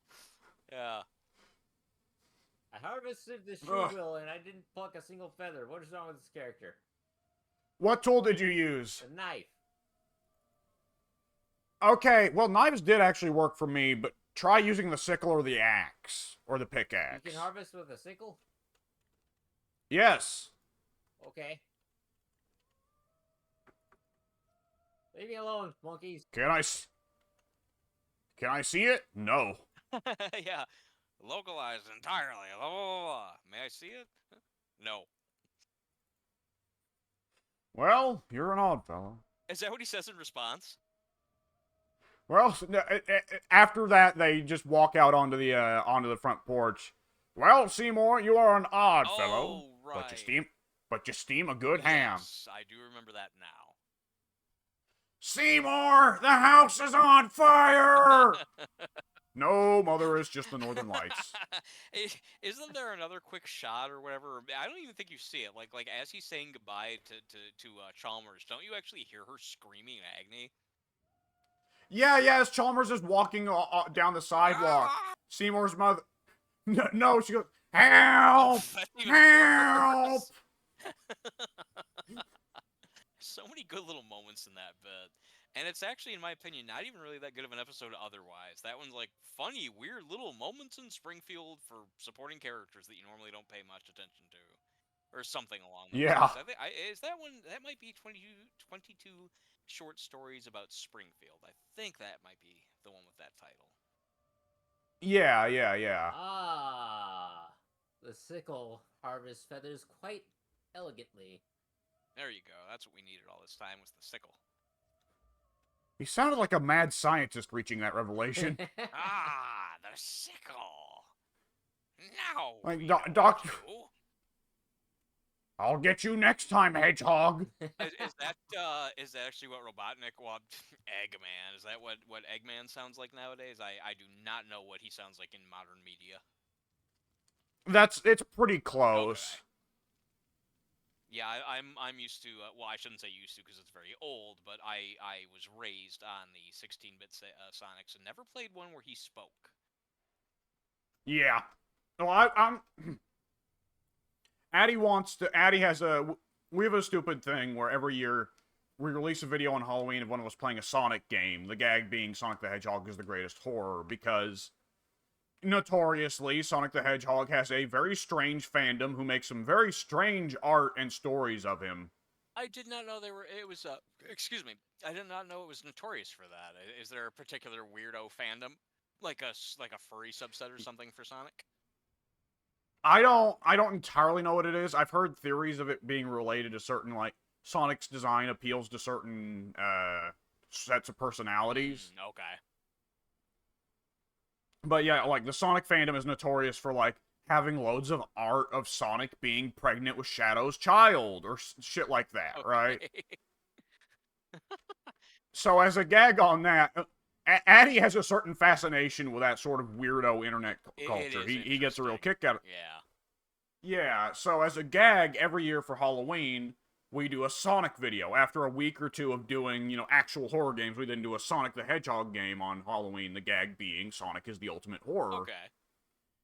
And I've volunteered to do it this year. I've volunteered to be in the driver's seat this year because I'm picking up... It's a game we divided up into thirds. Sonic Adventure 2, we divided up into thirds.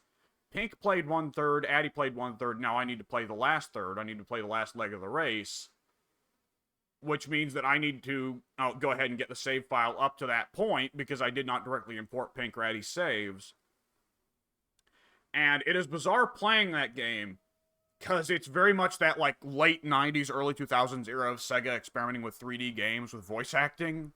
And it's not as bad as House of the Dead 2, but it feels a lot like House of the Dead 2. You know, all I remember, now that I think about it, I did play one Sonic game that had the voice acting. That was Sonic Adventure 1. I barely got into it. I didn't like it too much, and I got stuck very early. And I was just like, I'll play it another time, and just never did. Long story short, in that game, that's the one I think where Sonic sees Tails like coming in for a bad landing, and it's something like, "Tails, watch out! You're gonna crash!" Ah, just like really, Yeah. really bad. Yeah, it's not ideal. That much is for Yeah, certain. I remember it being like surprisingly. I remember thinking like, this is their flagship character on their big, fancy new system, and the character fucking sounds like that. That's awful. Might have been the first one that he spoke in, so if so, that would have been his debut voice. Oof. Yeah, and that, though, keep in mind, that's still leagues ahead of House of the Dead 2 around that same My time. favorite from House of the Dead, my cousin showed it to me. I don't know which one it was. Might have been 1 or 2, but I remember a female character very plaintively said to a zombie, to an approaching zombie, "Don't come, don't come." Oh, yeah.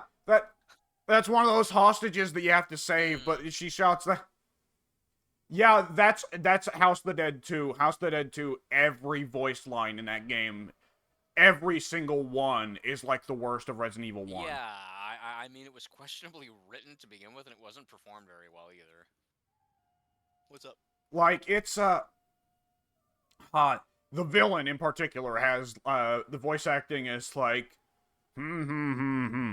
So you have finally come. Now it is time for the ultimate plot. To protect Earth and the life force for Mother Nature from humanity's sin. That's pretty bad. Yeah. I am Gilman. Or no, I am Goldstein. Goldstein. Really? Goldstein? Yep. Uh-huh. Okay. Look, they're Japanese, so I'll assume they don't understand the implications of what they were doing when they made the villain's name Goldstein. Otherwise, fucking whoops. Yeah. I don't think any of them knew what they were doing at all. At least the localization people. No. Really quick, I have to run out. I'm still gonna be playing, but I have to run and do something shortly. I picked up. It's still not as good as the bow that Pink has. It's a Star Metal bow. I'll grab it anyway. Just found it on a dead guy. It would be better if it was made by a tier 4 thrall, a named thrall, but like it's kind of like an awkward thing of like Star Metal gear is worse than legendary gear if made without a thrall or with a crappy thrall, but once it's made by a named thrall, it's better than Star Metal. I see. Or better than legendary. Star Metal is better than legendary once you have a named thrall. Okay. Well, that's good to know. Yeah, I'll be right back. However, unless we get a particularly good supply of Star Metal, then we'll probably be just sticking with reskinning legendaries for a good while. Yeah, the legendaries seem to be where it's at for now at least. By the way, Pink, if you pick up a new legendary, don't use it. Bring it to me. I can reskin it to look like whatever you want it to look like. But I cannot do it if it has lost even a single point of durability. So don't use legendary weapons as soon as you pick them up, and same for legendary armors. Okay. I forgot that. I've already been using a new legendary axe today, and I completely forgot about that already. Damn it. Whoopsie Yeah, doodles. that sucks. You could have had yourself a pimp axe. I could have had myself a pimp axe. You dumb idiot. Yeah, that's a shame. I'll be right back. Pimp axe no more. Have you actually got to take a look at the armor reskinning over here at some point, Pink? I haven't seen squat. Ah. Well, we did just bring in a new squad, so... Oh, man. Oh, yeah! Yeah, whenever you, are you hanging out at the house? At the castle? Yeah, just got back. Okay, well, if you, hang on. Yeah, if you, have any piece of armor, any weapon that you want that is at maximum durability, so it can't be legendary if you've already used it. But if you want any of those reskinned to look like something else, some other piece of armor or weaponry. I can do that now. Okay. Yeah. Iron. Now I make a slow, Need over-encumbered trek back to the carpenter bench. Yep. Oh boy, don't forget your bedroll. I would like all the... Wait, why can't I not craft it? What am I missing? Oh, wait, never mind. Hang on. I remember. I forgot to remember. Hey, when that happens. Yeah. What broad direction are you feeling for your Conan character, Pink? I don't have direction. You lost that in the war? Plus my ankles. Oh. Luckily, you were able to stick them to your thighs instead. I can fit him in!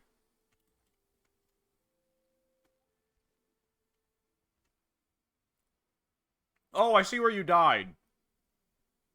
Impressive. Do you mind? Do you mind if I harvest your corpse's cum? I don't mind at all. Wait, what? There we go. I can bring it back to you later. That doesn't sound particularly pleasant. Why is it when I say Oh, well, craft waste... 90, it refuses? Yeah, sometimes you have to hit the craft 1 button and keep hitting it, you know. Okay. So they're cowards is what you're saying. Yes. The button is a coward. The button is a cowardice. I see.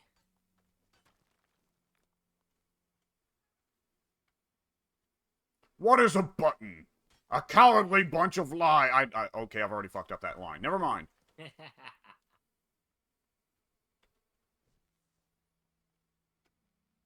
But enough UI. Have at you.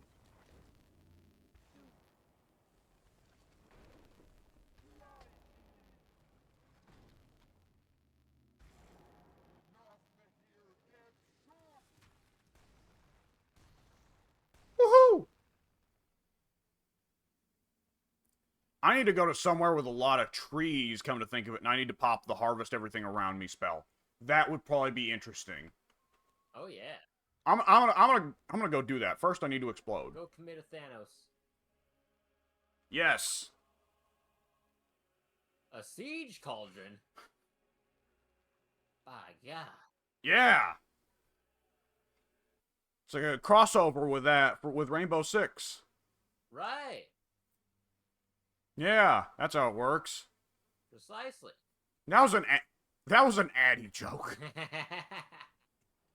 The spirit of Addy entered me for a moment there.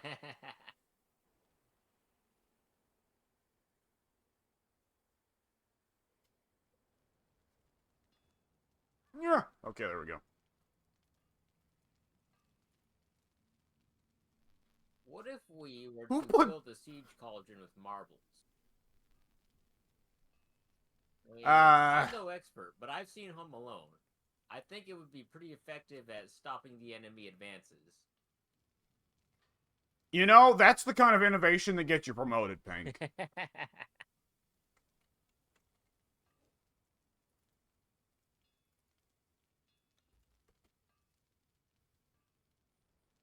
God damn, what do we got him working the floor for?